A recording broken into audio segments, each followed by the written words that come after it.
If walls can talk to spill the lies, we see the world through devil's eyes.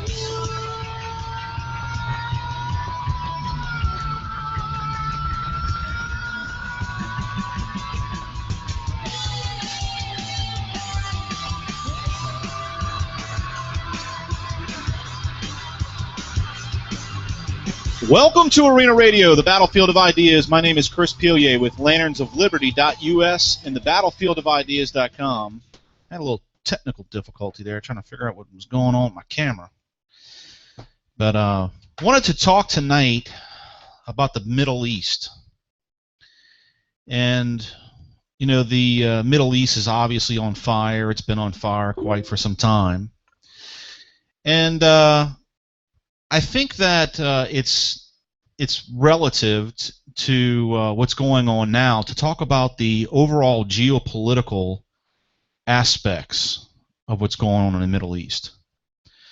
And I'll be honest with you, I've been reading a lot lately because of the podcast that I've been doing on ideological subversion.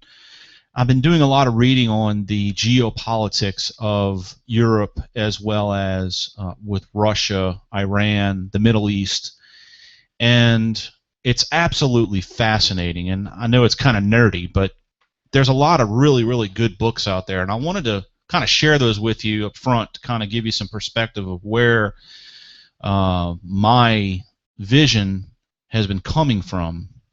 And I think a lot of the vision has been things that I've thought about over time. And, you know, as I formulated my ideas about things, I was researching to try to illuminate the truth about those particular perspectives that I had. And, of course, some things were, you know, I found were incorrect, and some things I found were correct, and I've been enlightened by a lot of different things. But my study of what's been going on in the Middle East, believe it or not, started with the study of what's going on here in the United States, specifically the ideological subversion that's taken place in the 60s, and how the Soviet Union at the time and now Russia operates through disinformation and political strategy on a global scale. Two books that I've been reading lately is a book called Disinformation by Ian, I can't pronounce this guy's name, I'll give it a shot, Ian Maya Pasipa, who is was a Russian, I think he was like a top general in KGB, I don't know what they called him over there, but he was a very influential figure and actually came to the United States, and Reagan read one of his other books, but he co-wrote this book. But this book actually talks about how the Russian culture, which was formulated under Marxism, how they use disinformation to achieve political goals. And most of it is built on actually on the Art of War by Sun Tzu, which is, you know, dates, I believe it before Christ, maybe. I don't know. I'm not too big on my Sun Tzu history, but the Art of War basically is how do you defeat opponents, and one of the biggest ways to defeat your opponent is from the inside.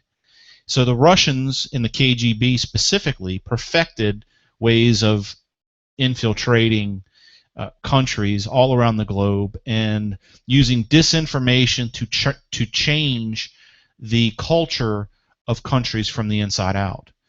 And also another book I'm reading right now, and this is actually, I stopped reading this disinformation book. I'm a book junkie, if you will.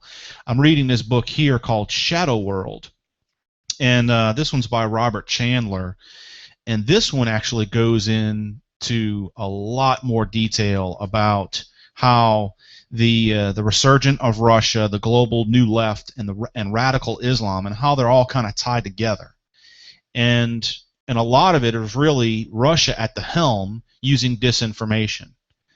So how does this tie into the Middle East? Well, understand that the troubles that have been going on in the Middle East have been going on for centuries.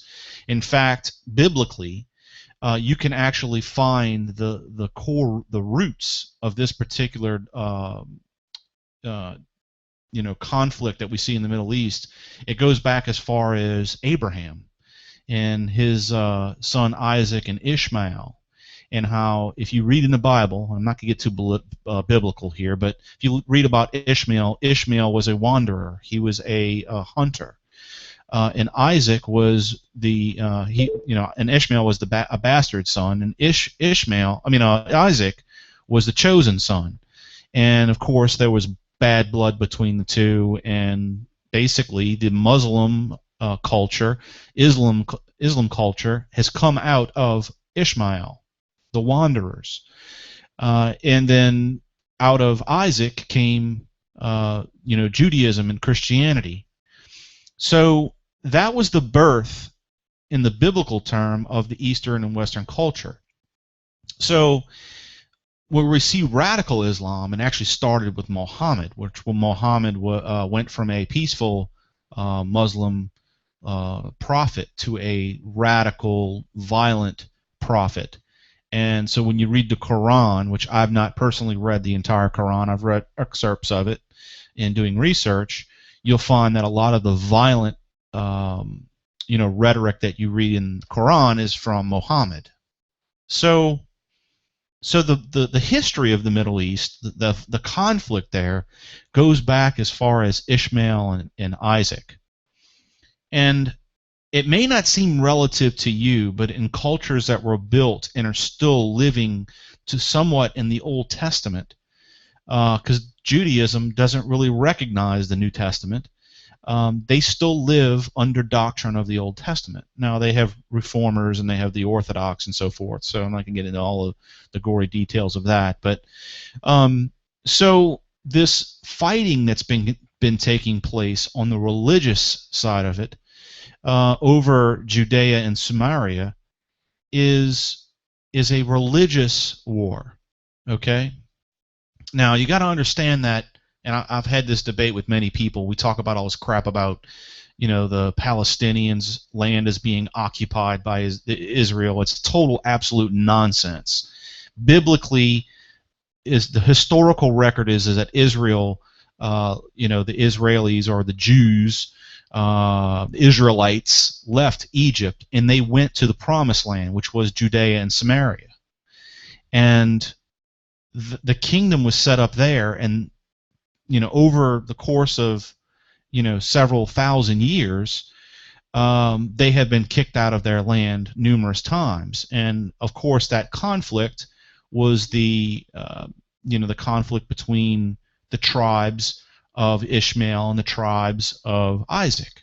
And I say their tribes, it's not actually their tribe, it's their descendants. And it still exists to this day. They're still fighting over the same land. And some people will say, well, why the hell are they fighting over this land? Well, it's their home. And one of the things that must be understood about Islam is that the fundamentalist, or the fundamental Islamists, I guess that's the way you say it, their idea of a ideal world is one that doesn't have any Christianity or Judaism in it. They have a world Islamic caliphate. Their ideology, and it is an ideology and a political movement, is very similar to communism. Okay, so and how is that? Well, communism is a worldwide dictatorship.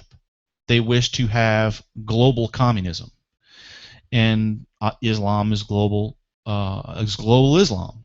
Now, of course, neither of one of them would get along once they've exterminated or got rid of all the other Westerners and Christians and Jews. They would end up having to fight themselves.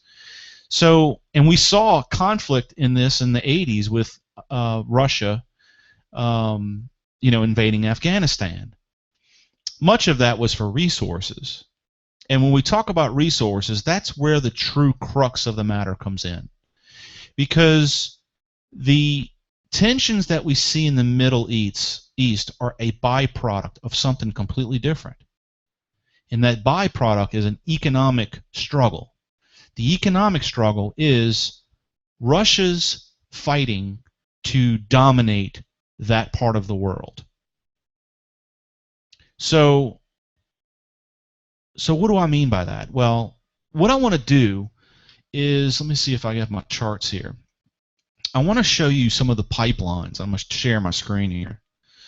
Some of the pipelines in Russia and how they actually go into Europe. So, and this map is the best one. It was very hard to find one that I really liked, but this is probably the one that best shows what I'm about to articulate here. But if you look right here, all around this area, this is all Russia. Now, keep in mind that pre-World War II, or the end of World War II, when the Soviet Union, this was, more or less what the Soviet Union was, and then after World War II, when the Nazis fell, the Soviet Union more or less took over most of Eastern Europe. Actually, all of Eastern Europe. That's why they call it Eastern Europe. So they own most of this, and of course, after the fall of the Soviet Union, they lost a lot of that land. So, much like we're talking about what's going on in Israel, and also talking about what's going on in the Middle East in general, about fighting over land, Russia is still to this day fighting over land. You've seen them actually invade and go into Georgia. You've seen them recently go into Crimea. And they're slowly but surely trying to gain their foothold in Eastern Europe. And really what they're doing is, if you're watching what's going on right now in the Ukraine, they're actually using ideological subversion to subvert their culture and overthrow their culture and bring about a revolution that will want the people that are joining this revolution to unite their country with Russia. And you got to understand why. If you look, here's Ukraine, and you see all these pipelines that run through Ukraine. It's it's a stranglehold for Russia to actually control the pipelines that go into Europe. If Ukraine really wanted to fight Russia, they could simply cut off all these pipelines here. Now, obviously, that would cause problems in their own country because they're tied into these pipelines as well. But this would cripple a lot of what's going on in Russia, and Russia knows that. So, in any kind of military tactic, it's all about understanding your terrain and being able to block off as much of the most valuable terrain as possible. So, when they went into Crimea, and this map doesn't show Crimea as well. Let me see if I have another map that actually shows it better. All right, so Crimea is right here. Here's Georgia. So you see Crimea, this very tip of Crimea, is where one of the very large ports, and actually you can see this little dot here, that is one of the ports there. I forgot the name of the port. But the Black Sea, really, if you have that port, you can control all the Black Sea here. You can launch any kind of naval attack or amphibious attack from that port in any of these areas. So you can more or less, if you wanted to be an imperialist nation militarily, you could launch an attack on Turkey from here, which they wouldn't because the Turkey's actually allied with Russia. You could attack Bulgaria, which we'll get to Bulgaria here now. So once they actually achieve taking the Ukraine, it's just a matter of time. They're going to have Ukraine. They will then go for Bulgaria. And this particular map is very valuable in understanding or articulating this particular point. If you see right here in the legend, you'll see where it says proposed planned oil pipelines. So these green with yellow highlights, these are all the proposed pipelines. There's a huge gas field up here in northern Russia that they're actually trying to get some deep sea, gas that they're trying. I think this is where that big ice sheet is, and they're actually drilling from there. You'll also see one here in Kazakhstan. This is a really, really big one because this is the one that goes to China. That's the plan, is to get these pipelines. If you see right here, there's a pipeline, oil pipeline that comes from China. And what they want to be able to do is tie China to this other pipeline. Okay, so keep in mind this current pipeline goes all around, and this would actually tie oil production from China and into Europe more effectively. Now, if you see right here, you got proposed gas pipelines. Right here, you got one coming through Turkey. Now, this is all, here's one under construction coming to the United Kingdom. So Russia's dependence on Europe for their economy is tremendous. Russia doesn't have a huge automotive industry or have a huge tech industry. Their industry, their number one industry, much like Iran and China and other places, is really oil and gas. So if the Europeans suddenly get frustrated with Russia and they don't want to do business with Russia anymore, they can actually do business with Saudi Arabia and so forth. And Russians know this. So they're trying to gobble up as much land as possible in order to capitalize and monopolize that region so that the Europeans more or less will have to use Russian oil. Well, what do they do with that? Well, politically, they will extort the Europeans politically as well as economically by manipulating gas tax or gas prices. So we wonder why Russia and the Iranians work together. Well, because OPEC. So if Russia can align with OPEC and help manipulate gas prices, then all of a sudden Russia controls the economic viability of all the countries that surround them. So we ask again, well, how does this tie into the Middle East? Because right now we're not looking at the Middle East. We're looking at Russia, we're looking at Europe. Let's look at another pipeline. This is a huge pipeline in planning.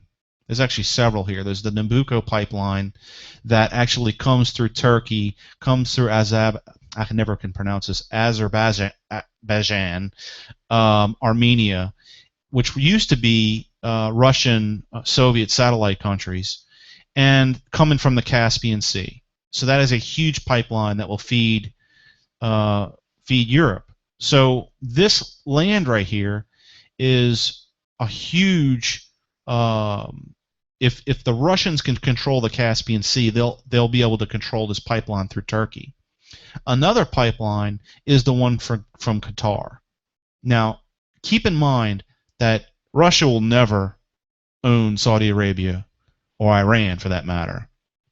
So the only way that they can curb this particular pipeline is to control the land politically where this particular pipeline would run. And if you look to see where it runs right now, it runs across Saudi Arabia, which they would not be able to politically manipulate because Saudi Arabia is aligned and pretty much controls the United States. You'll see that it goes through Jordan, which Jordan is kind of like a neutral state. They really, you could drop a cup of coffee on their capital and take them over.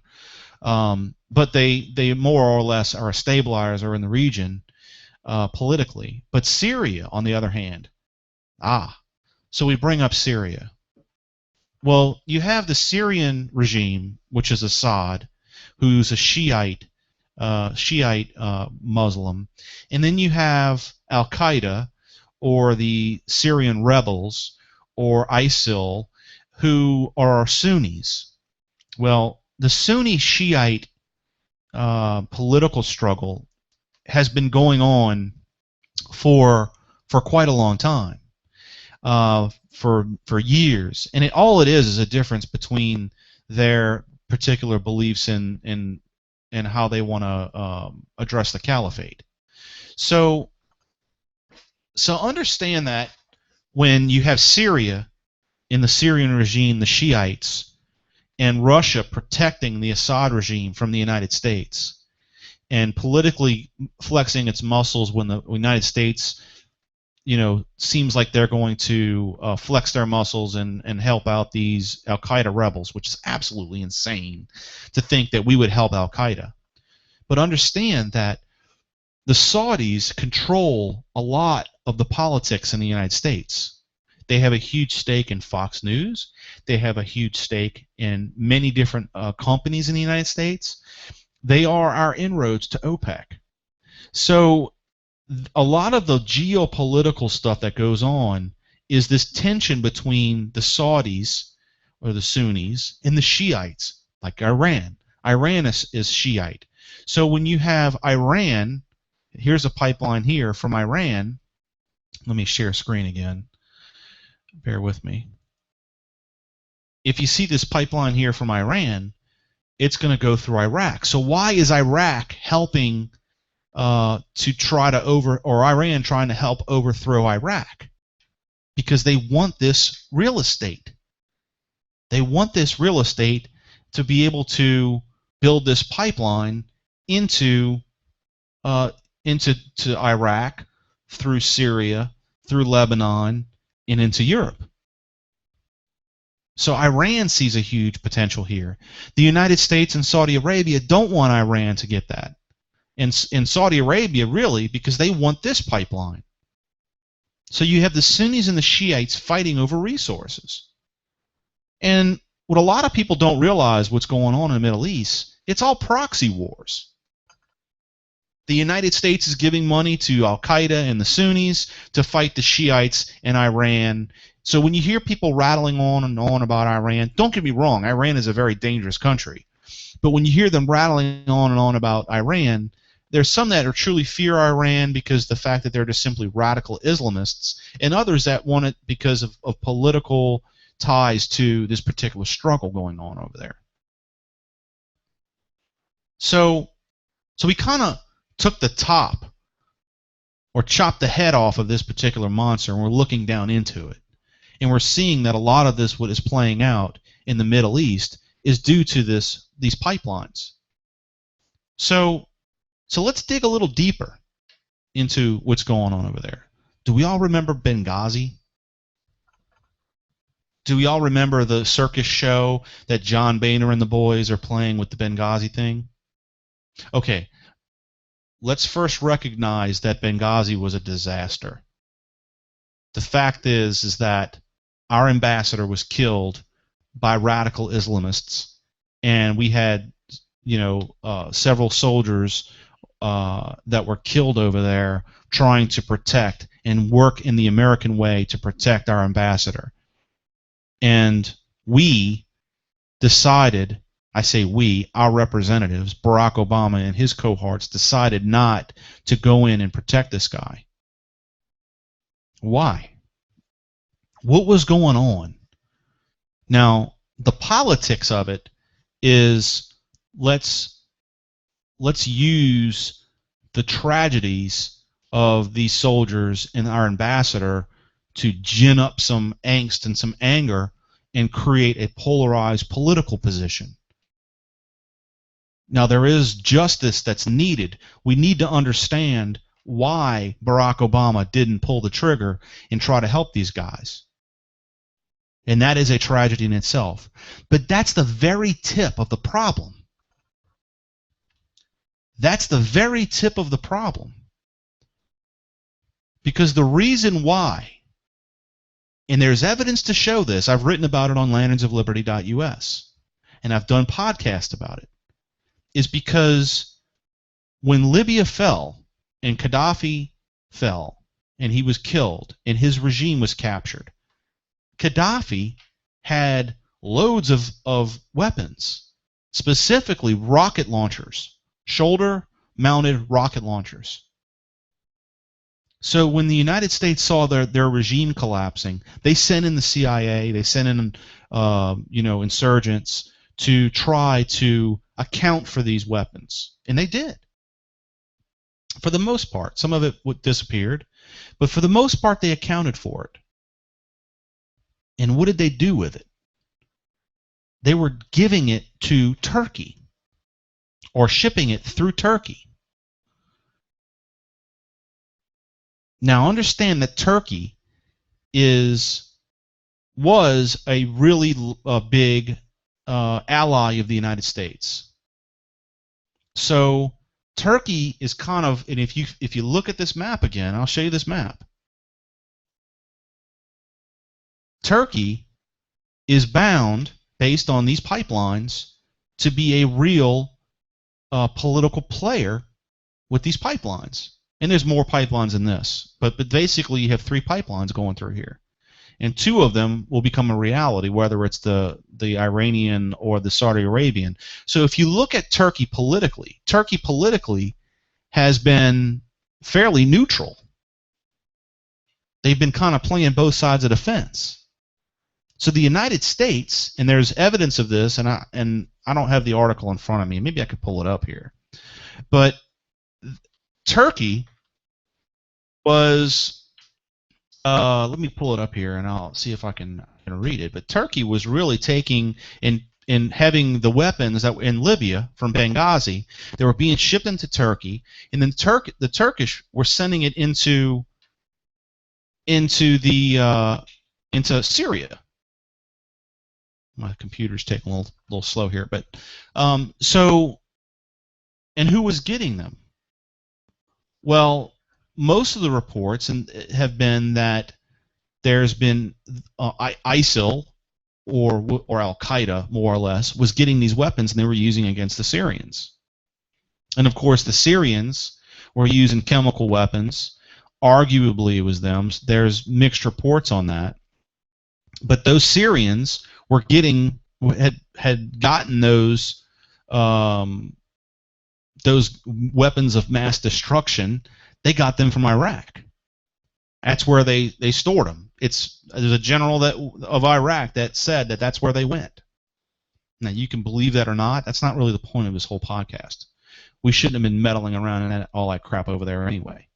But the bottom line is that Benghazi was a staging point for shipping weapons to the Middle East, specifically to Syria, in order to fight for the Sunnis, for Saudis. And if you just want to kind of brainstorm about the politics here, the Saudis were saying, hey, we need you to send Gaddafi's weapons. We need you to send them over to our fighters over there. That way we can get a pipeline from Qatar through Turkey into Europe.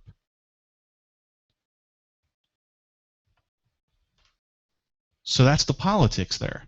And believe me, they do not want that information getting out to the American people. And it's been coming out. There's been reports of it, but it's been very, very low key. And the politics of it is that the people that are run by the Saudis don't want this information getting out. Here's a perfect example of this whole thing. Do you remember when Matt Damon had that movie about fracking? It was an anti-fracking movie. Okay, let's understand what fracking is, right? Fracking is basically pushing elements down into the ground in order to force gas out of rock and extract this gas. It's a very innovative way of extracting gas out of the ground. It is hugely beneficial for the United States. In fact, we could be independent energy-wise for over 100 years. I think it's 100 years. That's the last I heard. Based on all the gas fields in the country by using this particular technology. Now imagine if we stopped using oil altogether. Now granted, we couldn't do it overnight because we'd have to retrofit our cars. We would gradually shift away from an oil-based fuel system to a natural gas-based oil system. You've seen gas prices drop. There was a huge boost in the economy from this. I would argue that without that, our country would probably have slipped off into the abyss in 2008. But at the time, natural gas prices are real low.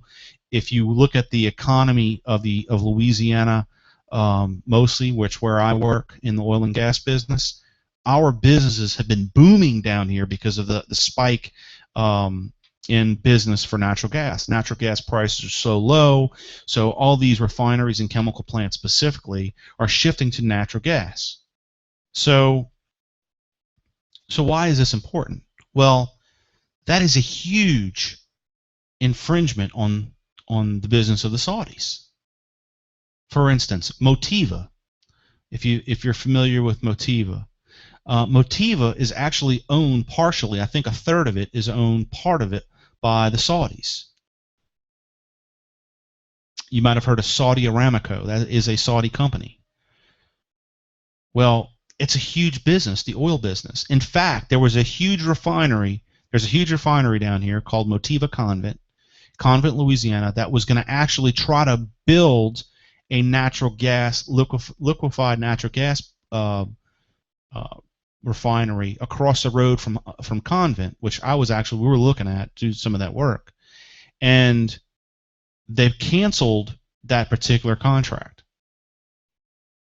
Now, all the other companies around are doing whatever they can to get into part of this business. Shell Geismar is a refinery, a chemical plant down here that's working on trying to get a liquefied natural gas facility. They've been struggling with EPA permits, which that's another story. But this natural gas, this fracking, getting this natural gas out of the ground is a huge benefit to the United States, and the Saudis don't like it. So we talked about Matt Damon in the anti-fracking movie. And he's all big Mr. Environmentalist, big Mr. Love-it-all liberal. You know, he's always talking about how much, at least he was, how much he loved Barack Obama and how, you know, all the Republicans and conservatives or whatever, right? And he did his movie about anti-fracking. That movie was funded by the Saudis because they wanted big oil. So this big environmentalist guru, or dummy, which I should say, was getting money for his movie by oil makers. So he was actually fighting against something that is more environmentally friendly for something that is less environmentally friendly, because oil production is messier. Refining is messier. Natural gas is much cleaner. The byproducts of natural gas are much cleaner. But here's this dummy taking money from the Saudis to make an anti-fracking movie. So the Saudis are so infiltrated into our system.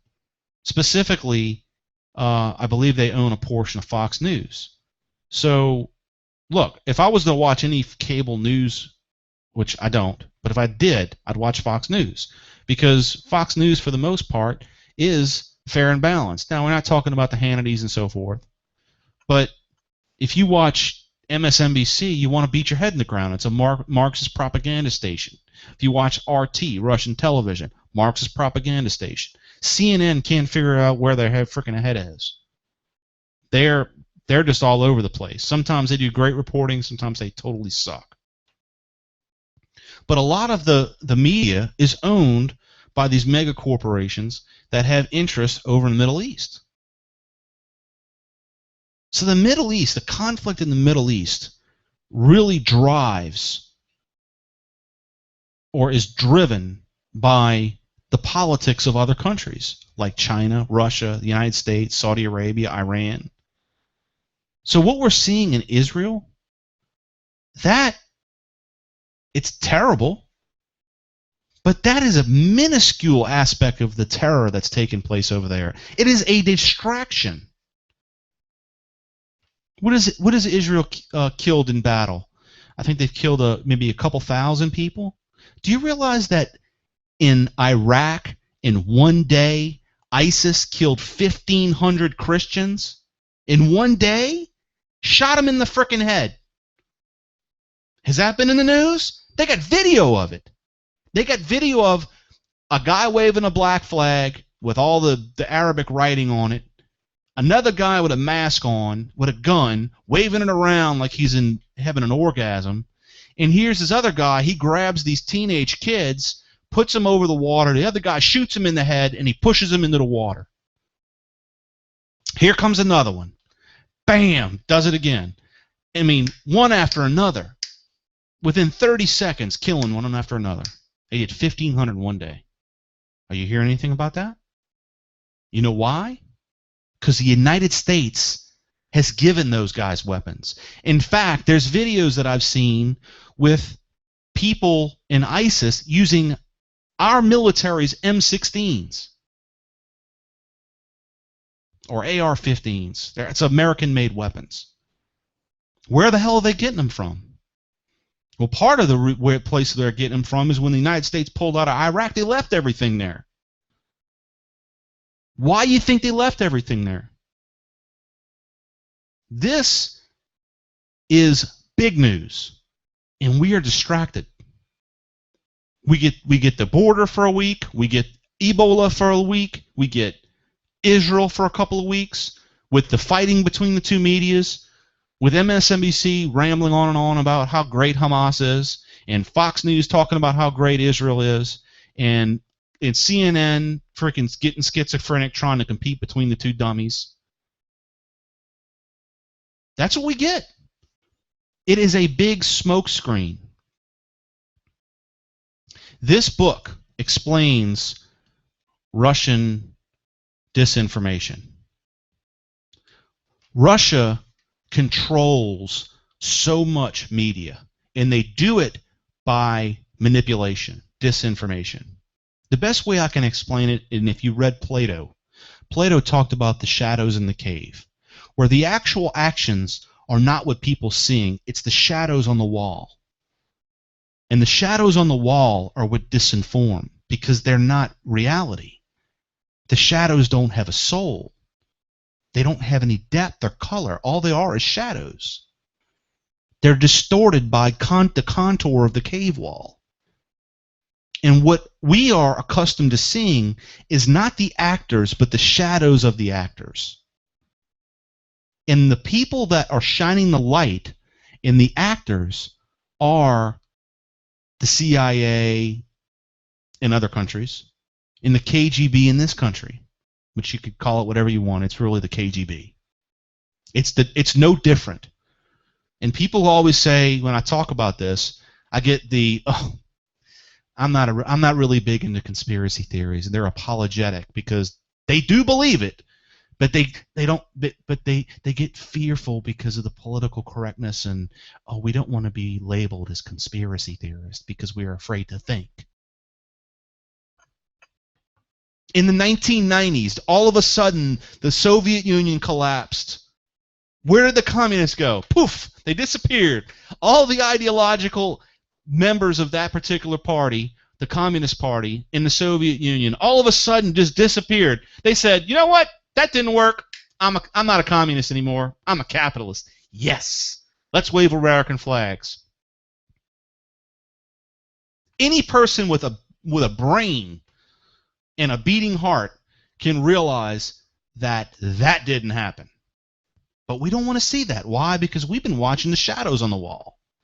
We get to see the nice images of the Berlin Wall falling, all the narrative about how great everything was when the Soviet Union fell, and how all these people were free. Were they free? Or if you truly understand and become a scholar of history, do you understand what glasnost was and perestroika was? And you understand Lenin. And Lenin believed that you had to take one step forward and two steps back. And that actual regression makes progress. It doesn't make any sense, because it doesn't, but that's what they believe. That's why if you look at Barack Obama's foreign policy, his policy seems upside down, and Americans can't figure it out. It doesn't make any sense to us. Why? Because it's not of Western culture. If you understand history and you understand the logic and the tactics of war, not just military war, but ideological warfare, you will understand what's going on. And you got to read. You got to learn. I know I'm sounding all preachy and everything, but the bottom line is when I look over to the Middle East, I see the actors. I don't see the shadows on the wall. And it took me a long time to get out of the shadows and to get into the light. And I decided that I was going to illuminate the light of truth, regardless of the conspiracy theory claims. The truth is the truth. The truth will prevail. It will come out. And I see people that I debate that are very intelligent, people that I learn a lot from. that see parts and pieces. They see parts of the actors. They don't see all the actors. They see parts of the actors. And then they see parts of the shadows. And it can be frustrating for me. And granted, there's occasions where I only see the shadows. I'm not saying I'm some kind of messiah to this particular product over there. But the more I learn and the more I read and the more I understand all these different cultures and how they operate, the more I understand our founders, I understand America. The more I understand Lenin and Stalin and Mao, I understand communism. I understand Marxism. I actually read Marx. I post a lot on our forum. I post a lot of information about what communists are saying at the time because I'm studying them. If you want to beat somebody, you need to learn who they are and expose them. All I'm trying to do is pull the veil off and shine the light on the actors. And it's not as clear as it seems. And you have to get through the shadows. You have to get past the pundits. You know, talk radio is great. I enjoy listening to talk radio. It's fun. But you got to get past them too. You got to get past Megyn Kelly and you know, Al Sharpton. You got to get past, you know, O'Donnell and Hannity. You got to get past those guys. And I'm sure they have great intentions and that they believe they're doing the right thing, but they are casting the light on the actors that create the shadow. They're pointing to the shadows. So the Middle East is a battlefield. And all it is a battlefield with all the players pulling the strings. If you see this, disinformation. This is a great picture. This guy is the master of puppets. All he's doing, he's got one puppet in one hand and one puppet in another. And he's got them fighting each other. And all we're doing is looking at the puppets. And it's not some kind of squeaky, weird New World Order thing. You know, who is it? Alex Jones that gets into all this New World Order with the Bilderbergers and all that stuff. Are there players like that have tons of money? Yes, but it's not some kind of caricature, cartoon. It's Russia. This battle's been going on for over 100 years. It hasn't ended because all of a sudden they changed the flag and took off their military garb and put on suits and said, we're going to open up the free market. They changed. They revolved. Revolution. That's communism, Marxism. They shifted from the Stalinist strategies when Khrushchev came in, and then from there they started with Gramsci, the Italian communist. They started the incremental, but they had already gone too far. They had already damaged their brand because of the atrocities under Stalin and Lenin. The ideology was the same, the goal was the same, but they had to change the tactics. They had to change the shadows. So you weren't looking at the actors anymore. You were looking at the shadows. And they did it from within. They started with Glasnost. Understand what Glasnost is, and don't look on Wikipedia. Go look at the history of Glasnost. Go get a book on it and understand what it meant. Openness. But yet it was the shadows that they were starting to have their people look at. It was propaganda and disinformation. That's all it was. And Perestroika was Gorbachev's version of Glasnost. It was the letting in the West because they had lost the battle with the West. Economically, they were starving. They were taking money from the United States. We were giving the Soviets money. Why? Because we were doing like we're doing in the Middle East. We're giving them money, trying to say, hey, we'll give you a little bit of money if you come a little bit over here, come a little bit to the right, get out of that communism, come over there, we'll give you a little bit of money. And what was Gorbachev saying? Oh, sure. We're not communists anymore. And what did they do? They opened up their markets. They broke the walls down. Why? Because they were crumbling from within. So what did they do? Oh, where did all the Western companies go?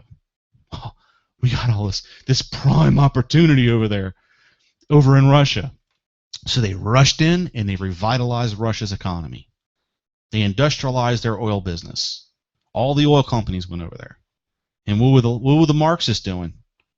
Well, we're just going to give them a little bit more rope to hang themselves with. And gradually, they have been moving back to the left. And we haven't been seeing it because we don't think communism exists. It's a big joke. When you mention communism, all of a sudden it's like Scooby-Doo coming on the screen. Oh, it's just a communist. It's a reality. And if you pay attention to what's going on and see the actors and not the shadows, we'll understand that. The Middle East is just the stage. That's all it is. In these big countries, these big these big power structures, they're using those poor people as pawns. That's all they are. They're blowing each other up, cutting off each other's heads. Why? Because they're pumping them with disinformation. The Saudis against the Shiites. If you want to understand what's going on in Israel, read about the PLO. Read about how the PLO was created. Read it. Who created the PLO? The Palestinian Liberation Organization. Where did it come from? It was a KGB creation. It's fact. Go read it. Not a conspiracy. It was a conspiratorial action by Russia or Soviet Union at the time, but it's fact. We all talk about progressives. Progressives are changing, progressing incrementally. They evolve. They change their language. They're slick, like snakes. They're always changing. Why? Because they're Marxist. They're revolutionaries. They revolt against anything. They don't have a set of principles. They're nihilist in nature. So to change the name of something or change the meaning of something is their nature. Global cooling, global warming, global climate disruption, climate change. They're constantly moving the goalposts. They're changing the narrative. Why? Because that's the shadow on the wall. Climate change is the shadow. The actor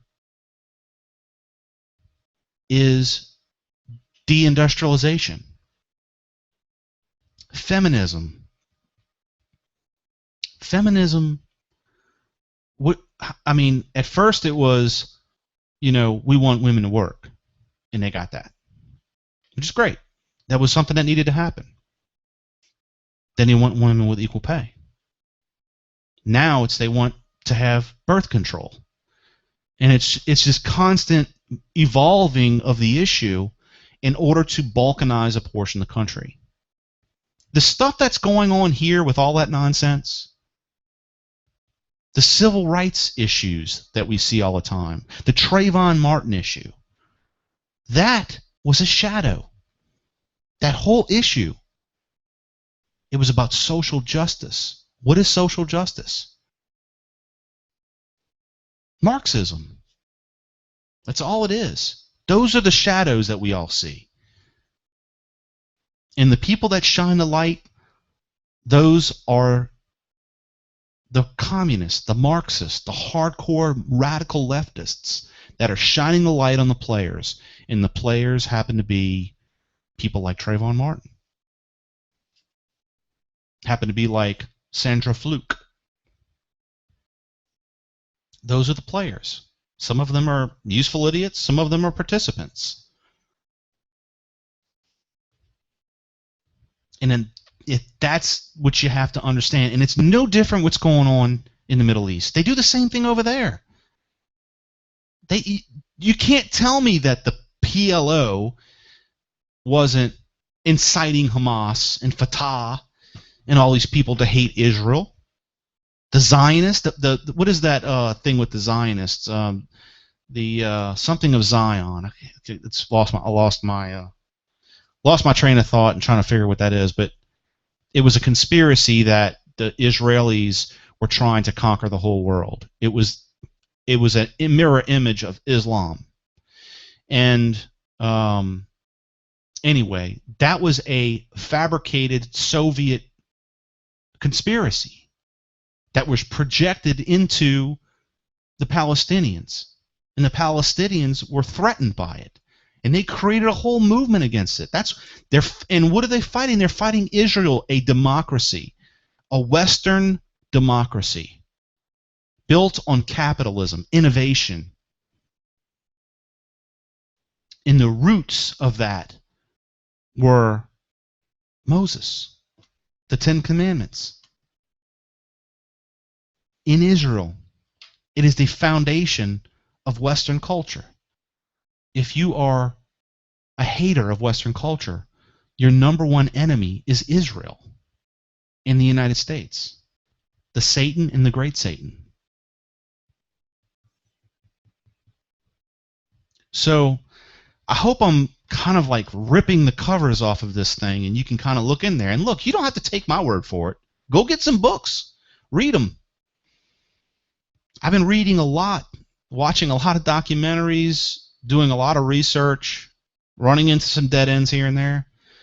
But a lot of what I'm finding is absolutely mind-boggling. It's fascinating. I'm totally blown away by it. I can't get enough of it.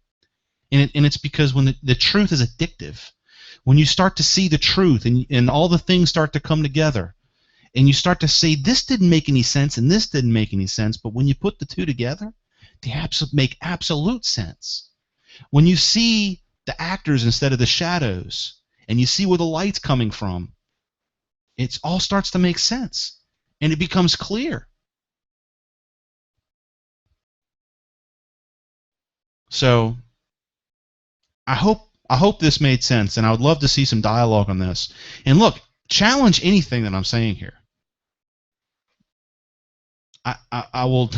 I'll tell you right now, I got a lot of arsenal to come back with information. I may not have it at the tip of my tongue, but I'll definitely get back with the facts that I have. Lanterns of Liberty is a holding place for all my information that I research. And of course, I can't store it all there. I got a full-time job, 2 of them. I monitor and moderate the Lanterns of Forum posts, which all of the guys and gals on there are fantastic. It's really interesting, fun to watch, and it's great to be a participant in it. And I thank you all for that. So I think that there's a lot of things that we can definitely unveil here, and I'm hoping that you all will participate in this and really think about what I'm saying and understand that the conspiracy and the claims of conspiracy are the shadows. And if you don't believe me, go pick up Cass Sunstein's book on conspiracy. Actually, I think it's a paper he wrote, where he basically said that in order to progress, we have to label things as conspiracy. We have to infiltrate them, being the progressives, infiltrate Tea Party groups and liberty groups in order to prevent them from holding back the progress. He wrote a book called Nudge, which is about pushing us through legislation and disinformation in order for us to do what's right for progress. It's all Soviet stuff, all Russian KGB disinformation, misinformation crap. That's all it is. It's nothing new. It's been around a long time. They just changed the actors and they changed the shadows. So I want to thank you for joining me today on the Battlefield of Ideas. My name is Chris Pioye with lanternsofliberty.us. Be sure to visit the site, pick up The Machine, The Progression of Secular Socialism on Amazon. I'm currently writing 2 more books right now. I think they'll come out hopefully next year. And also go to thebattlefieldofideas.com. You can hit me up on Facebook. My name is Chris Pioye. Send me a message, and I'll get you in the Lanterns of Liberty forum, and you can get on the battlefield of ideas and debate all of this stuff. And if you don't agree with me, great. Let's debate on the battlefield of ideas. Thank you for joining me. If it becomes wayward, who shall control it? If it becomes unjust, who shall trust it?